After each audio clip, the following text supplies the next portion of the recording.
이것은 최초의 본격적인 윤리 강령입니다. 십계명. 하나님이 모세를 통하여 십계명을 주시기 이전에 그 이전에 계명이 없었던 것은 아닙니다.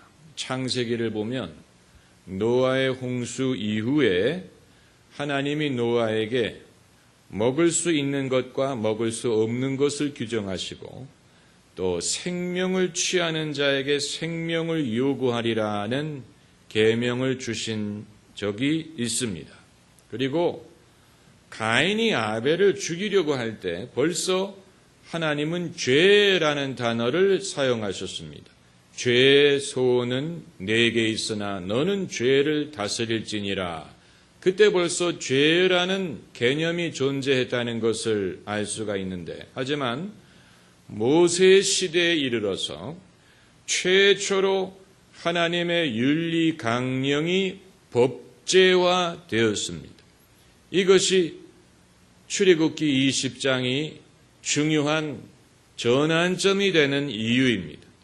최초로 윤리 강령이 법제화되었습니다. 마치 우리나라가 1948년 정부 수립을 하면서 헌법을 제정한 것처럼 하나님이 이스라엘 백성에게 주신 법규가 최초로 공식으로 법제화된 것, 그것이 바로 십계명입니다. 그리고 성경에 등장하는 최초의 글의 언급도 십계명에서 시작됩니다. 영화 십계를 보면 하나님이 불꽃으로 돌판에다가 십계명을 새기시는 장면을 생생하게 묘사를 했는데, 이 글이라는 것이 최초로 성경에 언급된 것이 바로 하나님이 돌판에다가 율법을 새기신 사건입니다. 그 말은, 그것이 전제하는 것은 사람들이 읽을 수 있었다는 것이겠지요. 그런데 이제 오늘 우리가 이 계명을 자세히 살펴보면 제1계명부터 제4계명까지는 부연 설명이 깁니다. 제1계명은 부연 설명이 없습니다. 너는 나 외에 다른 신을 내게 두지 말지니라. 그게 제1계명입니다. 그러나 제2계명, 우상을 만들지 말라에 대한 말씀은 부연 설명이 길고, 또 안식일에 대한 규례도 부연 설명이 긴 것을 볼 수 있습니다. 이것은 마치 백성이 익숙하지 않은 것을 말씀하시는 것과 같은 인상을 우리가 받습니다. 우상에 대하여 사람들이 좀 더 구체적으로 알아야 될 필요가 있기 때문에 하나님께서 하늘에 있는 것이나 땅에 있는 것이나 물속에 있는 어떤 것의 형상을 만들지 말고 거기에 절하지 말고 그것을 섬기지 말라. 우상에 대해서 아주 구체적으로 우상 숭배는 어떠한 행위고 그것을 하나님이 금하신다는 사실, 게다가 이 나를 미워하고 불순종하는 자는 내가 3, 4대까지 벌을 준다라는 이 제2계명에 대한 주님의 특별한 관심사를 보여주고 있고, 제3계명은 부연 설명이 없습니다. 너는 내 이름을 망령되이 일컫지 말라. 여기엔 부연 설명이 없는데 제4계명 안식일에 대한 규례에 대해서는 아주 깁니다. 그래서 왜 안식일이 처음 비롯됐는지, 하나님이 우주 만물을 지으시고 제7일에 쉬시고 그날을 복되게 하시고 거룩하게 하셨기 때문에 너나 내 아들이나 내 딸이나 남종이나 여종이나 육축이나 내 문 안에 있는 객이라도 아무 일을 하지 말라. 아주 이 계명의 범위, 이 계명이 적용되는 범위를 구체적으로 자세하게 하나님이 설명을 하시고 있습니다. 그리고 제10계명에 대한 부연 설명이 좀 깁니다. 내 이웃의 집을 탐내지 말지니라. 내 이웃의 아내나 남종이나 여종이나 소나 낙이나 내 이웃의 소유를 탐내지 말지니라. 여기에도 그냥 탐내지 말지니라 라고만 말씀하신 것이 아니고 무엇을 탐내지 말아야 되느냐. 무릇 내 이웃의 소유를 탐내지 말지니라. 뭔가 사람들이 익숙하지 않은 좀 더 구체적인 설명을 필요로 하는 것을 우리가 느끼는 듯합니다. 그래서 10개의 계명인데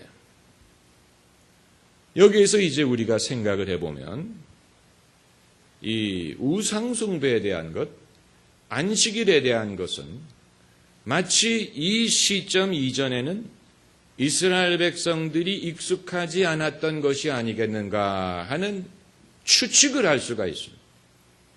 그렇기 때문에 하나님이 거기에 대하여 구체적으로 설명을 하실 필요가 있었지만 부모를 공경하라라는 말씀은 사람들이 한마디면 알아듣는 말씀이었고, 그리고 살인, 간음, 도둑질, 거짓 증거에 대해서는 부연 설명이 없이 원라인, 한 개의 문장으로 끝내고 있습니다. 살인하지 말지니라, 간음하지 말지니라, 도둑질하지 말지니라, 내 이웃에 대하여 거짓 증거하지 말지니라. 그 말은 무슨 뜻이냐면 모세가 이 계명을 선포할 때 사람들이 그 말이 무슨 말인지 알아들었다는 얘기입니다. 살인, 간음, 도적질, 거짓 증거에 대해서 사람들은 이미 10계명이 오기 이전에 이미 거기에 대한 양심의 법을 갖고 있었다는 얘기입니다. 그렇기 때문에 하나님이 살인이라는 단어를 사용하실 때 사람들은 그게 무슨 말인지 알았어요. 여러분, 설마 모세가 10계명을 소개할 때 사람들이 처음으로 오마가 살인하면 안 되는구나, 나 몰랐어, 그렇게 했으리라고 생각하시지는 않겠지. 간음, 도둑질에 대해서 도둑질이 나쁜 거였어? 나 몰랐어. 설마 10계명이 소개되기 전까지는 사람들이 그것을 몰랐으리라고 생각하시지 않을 것입니다. 사람들이 당연히 알고 있지요. 당연히 알고 있었는데 모세가 그것을 공식화한 것입니다. 여기 이제 중요한 면이 있습니다. 이 한경진 목사님이 돌아가셨을 때가 수요일이었는데 낮에 돌아가셨다는 소식이 벌써 온 나라에 퍼졌지요. 근데 영락교회에서 수요 저녁 예배 때 광고 시간에 한경진 목사님이 돌아가셨습니다라는 광고를 정식으로 했다고 하지요. 영락교인들을 대상으로. 그런데 교인들은 이미 당연히 알고 있었지요. 그러나 공식적으로 그것을 발표할 필요가 있었던 것처럼 이 10계명이 소개되기 이전에도 적어도 이러한 강령에 대해서는 사람들이 알고 있었을 것이 분명합니다.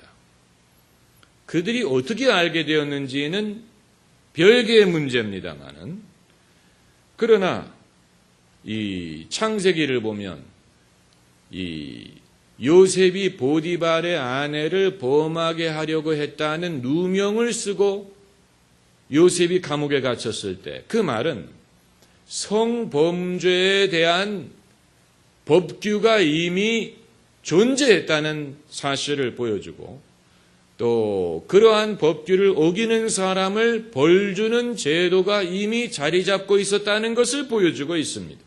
이것은 이방 국가고 모세 율법이 오기 한참 전의 일인데, 그러나 그 당시에 이미 사람과 사람이 이 사람에 대해서 해서는 안 되는 것에 대한 법규가 있었다는 것을 보여주는 것입니다. 그렇다면 이제 우리가 묻게 되는 질문은, 이미 사람들이 알고 있는 윤리 강령을 10계명을 통해서 하나님이 새삼스럽게 되풀이하신 이유가 무엇이었겠느냐 하는 것입니다. 왜 하나님이 그것을 반복하셨느냐? 사람들이 이미 알고 있는 것을 십계명을 통하여 재확인하시는 이유가 무엇이었느냐? 이것은 이제 하나님의 권위에 도장을 찍는다는 의미로 생각을 할 수가 있습니다. 가톨릭 교회에서는 출판물을 승인하는 임프리마투어라는 제도가 있습니다. 그래서 이 가톨릭 교회가 승인한다는 표시로 그 첫 장 밑에다가 임프리마투어라고 쓰면 그건 교회가 승인한다는 얘기고, 만약에 그게 없으면 이건 교회가 승낙하지 않은 출판물이라는 뜻입니다. 그래서 가톨릭 저자들은 반드시 자기가 출판하려는 책을 교회로부터 승인을 받아야 될 필요가 있습니다. 마찬가지로 이 십계명 중에 사람들이 이미 알고 있었던 윤리강령에 대해서 하나님이 공식적으로 승인의 표시를 찍어준 것이 아닐까, 이렇게 우리가 생각을 할 수가 있습니다. 여러분, 이것은 민감한 문제입니다. 민감한 문제입니다. 도덕과 윤리와 윤리 강령이 어디에서 비롯되었느냐 하는 문제는 아주 민감한 문제요. 제가 오랫동안 생각한 것이고, 만일 이와 같은 윤리 강령이 위로부터, 하나님으로부터 내려오기 이전에는 사람들이 모르고 있었다, 이렇게 주장을 하는 사람이 있다면 그것은 역사적으로나 경험적으로 설득력이 없는 주장입니다. 하나님으로부터 윤리 강령이 오기 전까지는 사람들이 모르고 있었다라는 주장은 역사적으로 옳지 않습니다. 왜냐하면 아까 말씀드린 것처럼 애국 문화에도 그런 윤리 강령이 있었다는 증거가 있고, 히브리 민족 이외에 다른 문명도 도덕의 법규를 갖고 있지 않았습니까? 중국이든 인도든 메소포타미아든 이런 문명이 모세를 통하여 십계명을 받지 않았는데도 불구하고 그들은 나름대로의 도덕과 윤리 가치관을 갖고 있었습니다. 그러면 그들은 그것을 누구에게 받았다는 얘기입니까? 여기에 대한 답변을 하지 못한다면 이러한 윤리, 도덕, 원칙이 하나님으로부터 위로부터 오기 전까지는 사람들이 몰랐다라는 주장을 펼 수가 없지요. 그러면 소스가 어디냐? 이게 이제 우리가 묻고 싶은 질문인데, 하나님이 소스냐? 사람으로부터 비롯된 것이냐? 그러나 그걸 말하기 전에 먼저 몇 가지 결론부터 내리면, 첫째는 이미 말씀드렸지만 십계명은 사람들이 이미 알고 있었던 윤리 강령을 공식으로 선포한 것이다 라고 볼 수가 있고, 두 번째는 다만 그 이전에는 사람들이 알기는 알되 자기의 본능이든 사회적인 합의에 의해서 도출한 율법에다가 십계명 사건을 통해서 하나님이 거기에 권위의 도장을 찍어준 사건이었다고 볼 수가 있고, 그건 몇 가지 예를 들면 솔로몬이 예루살렘의 성전을 짓기 이전에는 제사가 없었느냐? 그게 아니지. 그 이전에도 제사가 있었어요. 그래서 이 노아도 제사를 드린 적이 있고, 아벨도 제사를 드렸고, 또 아브라함도 제사를 드렸고, 그러니까 정식으로 예루살렘에 성전을 짓고 거기에 지성소를 만들고 또 분향을 하고 거기에서 이제 제사장들이 공식으로 제사를 드리게 된 것은 예루살렘의 성전을 지었을 때이지만 그 이전에 이미 제사라는 제도가 있었던 것처럼 마찬가지로 모세를 통하여 하나님이 십계명을 주셨을 때 그때 이 모든 것을 공식화하셨지만 그 이전에 사람들이 그것을 알고 있는 부분이 당연히 있었던 것입니다. 그러면 십계명이 오기 이전에 사람들은 어떻게 이러한 이 가치관과 윤리를 알고 있었느냐? 두 가지 방법을 생각할 수 있습니다. 첫째는 양심의 법입니다. 이건 로마서의 사도 바울이 1장에서 말하고 있습니다.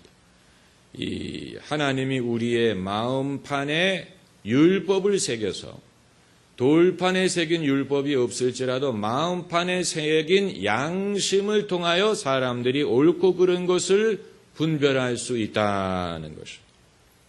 양심을 통해서 만일 로빈슨 크루소가 무인도에서 만약에 태어났다면 그래서 다른 사람을 접한 적이 없고 종교를 접한 적이 없을지라도 그러나 그럼에도 그의 본성으로 옳고 그른 것을 어느 정도는 알았을 것입니다. 이건 하나님이 우리의 마음에 본성적으로 새기신 율법입니다. 그것이 있고 그리고 이제 두 번째는 사회적 합의를 배제할 수 없습니다. 사회적 합의, social contract.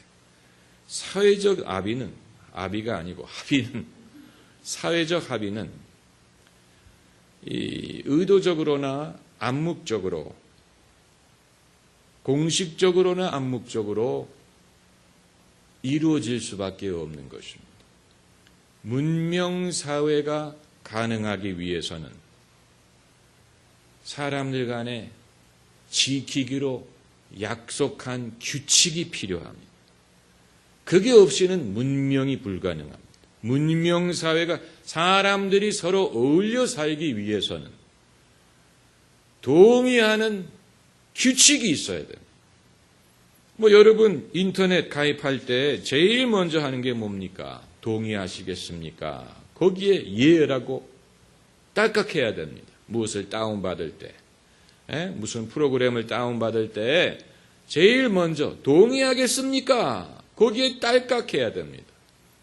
대부분의 사람들은 그 내용을 읽어보지 않고 동의합니다. 누가 미쳤다고 그걸 다 읽습니까?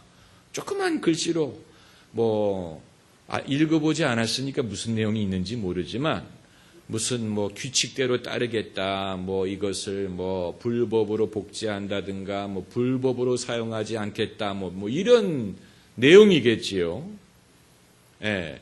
인터넷을 가입하고 카페에 가입하고 하기 위해서도 동의를 해야 되는데 하물며 사람들이 서로 어울려서 같이 평화스러운 사회를 만들기 위해서 어찌 동의해야 되는 규칙이 없겠습니까? 그렇지 않습니까? 그렇기 때문에 이제 10계명의 제1계명서부터 제5계명까지는 일단 제쳐놓고 이 일반 사람과 사람 사이에 적용하는 계명만을 놓고 볼 때 이 제6계명부터 살인하지 말지니라, 간음하지 말지니라, 도둑질하지 말지니라, 내 이웃에 대하여 거짓 증거하지 말지니라, 이 네 가지 계명은 기본적인 합의사항은 이로써 첫째는 살인하지 말지니라는 생명에 대한 존중입니다. 생명을 존중할 것을 합의했어요, 사람들. 당연하죠. 당연합니다.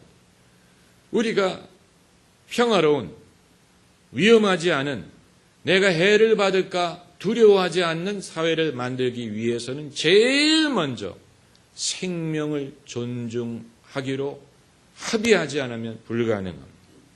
내가 길에 나갔을 때 누가 도끼로 나를 때리지 않을까? 이거 날마다 두려워한다면 우리는 길바닥에 나갈 수가 없습니다. 그걸 우리는 알기 때문에 살인은 죄다. 살인은 가장 엄하게 벌한다라는 것을 우리가 알기 때문에 우리가 매일 누가 나를 죽이지 않을까를 염려하고 살 수가 있는 것이죠. 그렇기 때문에 생명에 대한 존중, 그리고 간음하지 말지니라, 이것은 무엇에 대한 존중이라고 생각하십니까? 결혼에 대한 존중. 결혼을 존중할 것을 합의한. 그 말은 문명사회가 이루어지기 이전에는 남의 아내를 빼앗아 오고 남의 결혼을 무시하고 이런 것이 이루어졌다는 것을 암시하는 것입니다. 그래서 안 되겠다. 사회를 올바로 지탱하려면 서로의 결혼을 존중해 줘야 되겠다. 여기에서 간음하지 말지니라. 나는 규칙, 율법을 합의한 것이 아니냐라고. 그리고 도적질하지 말지니라는 무엇에 대한 존중입니까? 소유권에 대한 존중. 소유권. 이 공산주의는 개인 소유를 부인했지만 10계명에 도둑질하지 말라라는 계명과 남의 소유를 탐내지 말라는 계명이 있다는 것은 그 옛날에 하나님께서 인간의 개인적인 소유권을 존중하셨다는 증거가 되는 것입니다. 만약 그게 아니고 소유권이 없다면 도둑질이라는 게 성립되지 않죠. 도둑질이 아니죠. 남의 것을 빼앗아도 도둑질이 아닙니다. 그 사람 게 아니니까. 그러나 도둑질하지 말라.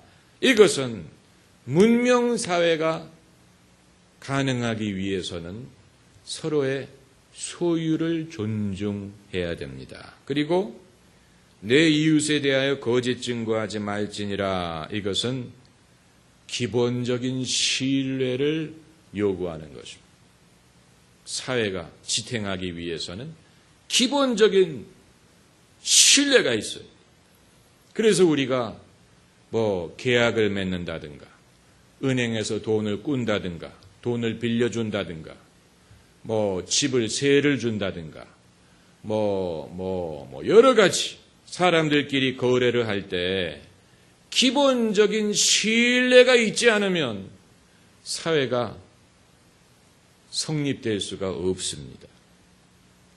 그런데 이제 제10계명은 제10계명이 부연 설명이 많은 것은 제가 추측하기에는 하나님이 추가하신 것이 아닐까 이런 생각이 듭니다. 왜냐하면 제10계명은 행위를 금지하는 게 아니고 사람의 마음가짐을 규제하는 것이기 때문에 탐내는 것은 도둑질하는 것도 아니고 빼앗는 것도 아니고 그냥 마음속에서 갖고 있는 것인데 이건 사회적인 합의로서는 금지할 수 없는 것입니다. 그렇지 않습니까? 누가 탐내든 안 탐내든 그거 어떻게 알 수 있습니까?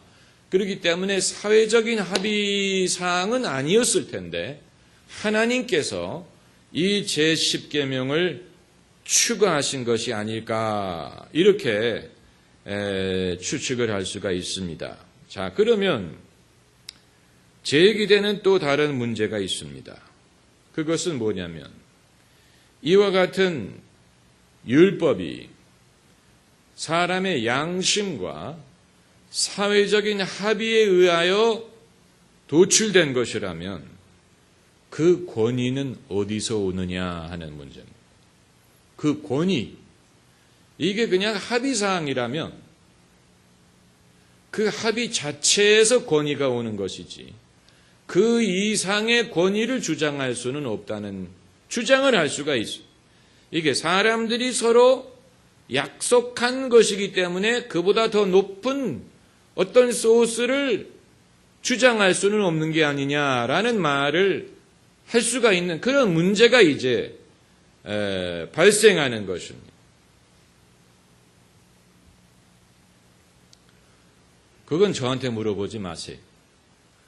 그건 제가 여러분에게 뭐라고 대답할 수 있는 능력도 없고 그럴 권한도 없습니다. 다만 성경의 학생으로서 우리가 성경 말씀과 하나님의 말씀을 좀 더 잘 이해하기 위하여 이 모든 것을 여러분에게 제시하는 것뿐입니다.